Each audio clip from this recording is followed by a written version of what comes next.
Welcome to A1 TV Telugu news. నేను భువన. Details చూద్దాం.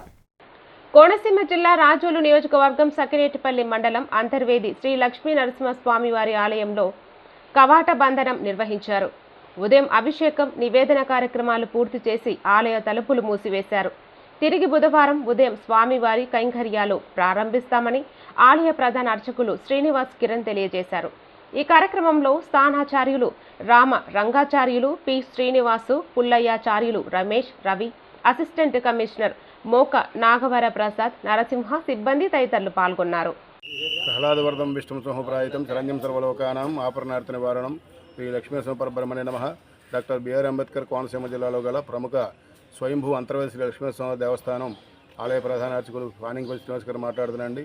ఈరోజు భక్తులందరూ కూడా విజ్ఞప్తి, ఈరోజు చంద్రగ్రహణం సందర్భంగా ఇప్పటివరకు స్వామివారి యొక్క దర్శన భాగ్యాలు, ఆర్థిక సేవలను కూడా యథావిధిగా జరపడం జరుగుతుంది. ప్రస్తుతం ఇప్పుడు స్వామివారి యొక్క ఆలయ తలుపులు కవాట బంధనం చేయడం జరిగింది. మళ్ళీ తిరిగి రేపు ఉదయం 5:30 గంటలలాగా అయితే భక్తులందరూ కూడా విరివిగా ఆర్థిక సేవలన్నీ కూడా అనగా అభిషేకములు, సుదర్శనార్జన హోమములు, మిగతా శాంతి కార్యక్రమాలన్నీ కూడా యథావిధిగా జరపడతాయని చెప్పి ఇందు మూలంగా ఈ ఛానల్ ద్వారా భక్తులందరూ కూడా విజ్ఞప్తి చేస్తున్నారు. కావున భక్తులందరూ కూడా రేపు ఉదయం 5:30 గంటలలాగా అయితే స్వామివారి యొక్క వివిధ ఆర్థిక కార్యక్రమాల్లో పాల్గొని స్వామివారి కరుణా కటాక్షాలకు పాత్రలుగా వస్తుందిగా కోరుచున్నామండి. స్వస్తి.